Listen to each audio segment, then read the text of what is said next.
In the Fragrant Flower Blooms with Dignity episode 7, titled Coolest Guy Ever, the story delves deeper into the tensions between the rival schools while highlighting themes of misunderstanding, protection, and budding relationships. The episode picks up from lingering conflicts, where a group of delinquents from another school seeks revenge on Rintaro Tsumigi for an earlier incident involving their juniors who harassed Kaoruko Wagiri. Rintaro, the stoic and intimidating yet kind-hearted student from Chidori High, finds himself at the center of this confrontation while accompanying Kaoruko and her friend Subaru Kawashima. Key moments unfold with escalating drama. Kaoruko boldly defends Rintaro against the delinquents' accusations, firmly denying any rumors that paint him as a violent thug and emphasizing his gentle nature. This act not only showcases her growing affection but also her courage in standing up for what's right defying the prejudices tied to the school's reputations. As the situation intensifies, Rintaro politely insists on handling it alone after ensuring Kaoruko and Subaru's safety, demonstrating his composed demeanor and desire to shield others from harm.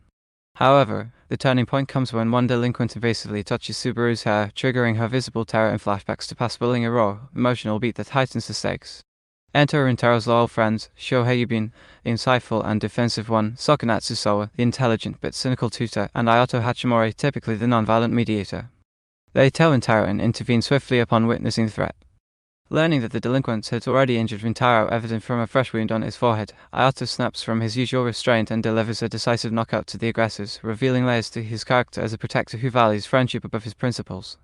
The episode resolves on a quieter note at the train station, where Rintaro receives a reassuring call confirming the conflict's end, allowing a brief moment of relief amid the ongoing school rivalries. Characters shine through their interactions. Rintaro's quiet strength contrasts with Kaoruko's outspoken warmth, while Subaru's vulnerability adds emotional depth. The friends group dynamic feels authentic, blending humor, loyalty, and subtle growth. The atmosphere is predominantly tense and charged with confrontation, evoking the gritty undercurrents of school rivalries, but it's punctuated by heartfelt protective instincts and subtle romantic undertones, creating a blend of suspense and warmth that mirrors the series' rom-com roots. CloverWorks' animation in episode 7 continues to impress with its polished execution, particularly in character expressions and fluid action sequences, but it occasionally stumbles in background details and pacing during quieter scenes. The studio, known for its work on series like Spy X Family, brings a vibrant color palette to life. Here the soft pastels of the cake shop and train station contrast sharply with the muted, shadowy tones of the confrontation, effectively amplifying the episode's emotional shifts. Character designs remain faithful to Soko Mikinaga's manga, with Rintaro's imposing stature and subtle facial cues like his slight smiles or furrowed brows conveying his inner kindness without overt exaggeration, making him relatable and nuanced. Standout moments include the fight choreography. Ayato's knockout punches rendered with dynamic motion blur and impactful sound syncing, giving it a satisfying weight that elevates the protective theme.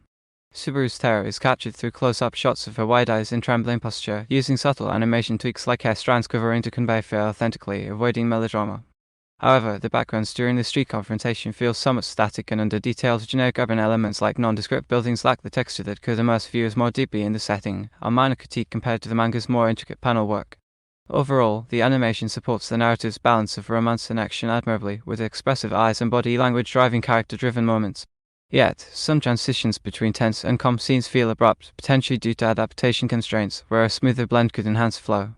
Praise is due for the consistent frame rate and group interactions, which keeps the ensemble lively, but constructive criticism points to opportunities for richer environmental animation to match the emotional depth. Episode 7 of The Fragrant Flower Blooms with Dignity solidifies the series as a refreshing take on school romance, blending heartfelt character development with light action in a way that's engaging without relying on cliches. The focus on friendship and protection adds layers to the central rivalry, making Rintaro and Kaoruko's connection feel earned and genuine. While the confrontation resolves a bit predictably, the emotional beats, particularly Subaru's vulnerability and Ayato's rare outbursts, provide satisfying growth, leaving viewers invested in the group's dynamics. Overall, it's a strong mid-season entry that builds momentum, earning an 8/10 for its balance of tension and tenderness. Expectations for the series remain high. With CloverWorks at the helm, I anticipate more exploration of the school divide and deeper romantic progression, potentially leading to cross-school events like the hinted sports festival.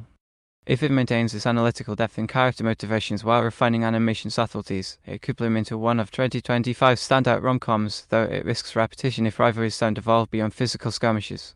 A must-watch for fans of nuanced, feel-good stories.